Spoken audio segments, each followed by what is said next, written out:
slow down, speed up, or maybe calling certain people to get louder. But if you're out front here, if you're one of those musicians, you can't just watch the conductor the whole time, because at some point you have to look at the notes. Fortunately, in the notes, in the music, are cues that help you determine the speed, volume, and style of the music. Now, it helps to know some Italian, because a lot of music is written with Italian directions, but even if you don't, you should still be able to pick up on those cues. First, speed. Of course, speed is designated with an Italian word, but if you're lucky, there will be a little number next to that Italian word, and that number is the number of beats in a minute that the music proceeds at. So it could be 60, which is 1 beat per second, or it could be 120, which is 2 beats per second, and I've seen anywhere from 50 beats all the way up to, say, 180, which is pretty quick, especially when you have a lot of those little black notes in there. And of course, in many cases, the whole song will not be at the same speed. You might need to speed up or slow down. And there'll be little indications for that, again in Italian, but there's only 2 of them, so it's easy to remember. A little ACCEL, which you can guess stands for accelerate. And so you're starting, and then you'll start speeding up, and start speeding up. And then there might be a little RIT, which means prepare to slow down. And you're slowing, and then maybe you get a break. And then you'll have to hold a note, and you'll keep holding and holding and holding and holding, and you'll have enough breath, and keep holding and holding and holding, and finally the conductor will cut you off. And it's during these changes in volume that musicians like to draw a little pair of glasses in music, which says, this is the time when you look at the conductor. That's speed, next is volume. Again, more time, but only 2 or 3 to know.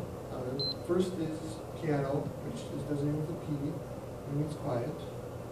F is for forte, means loud. You can also put an M in front of the P or the F, which means moderately, or mezzo, I believe in Italian. So you can be moderately quiet or moderately loud. You can also have multiple P's or multiple F's. So the more P's you have, the more F's you have, the louder you get. And again, of course, there are, not all songs are played at the same volume throughout. At least if you're a good composer or a good performer, which I'm not always.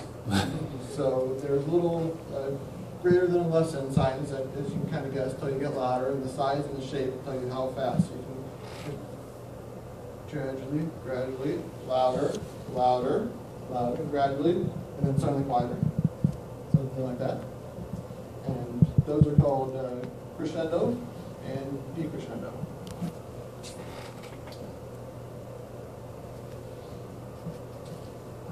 Finally is the style. And again, helps to know Italian, or at least having played music for 20 years or so, you kind of pick this up. That helps with the overall style of the song. There also might be little accent marks over individual notes that tell you how to play those individual notes. The first is your basic accent mark, looks like a little greater than sign. So you might be playing a song, nice, gradually, hit an accent, playing, hit a few accents. Next is a hyphen dash above a note, which is called a tenuto. And that means you play long and flowing and connected notes, sort of like this. Opposite of that is a staccato, which is a little period of the notes, and as you might guess, since it's a little period, it means short and clipped. You can also, if you're familiar with swing music, swing alternates. So you have long, short, long, short, long, short, long, and that would be, again, a dash followed by a dot. The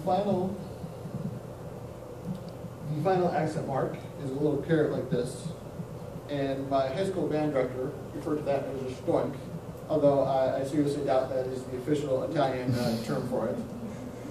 whatever this is called, it is a combination of the accent and the staccato. So it is a short, loud note. Short, loud, short, like that. In conclusion, again, it helps to know some Italian if you want to read music and understand the style. But even if you can't, there are still a number of clues in the music that can help you read the style and the speed and the volume. Mr. Toastmaster.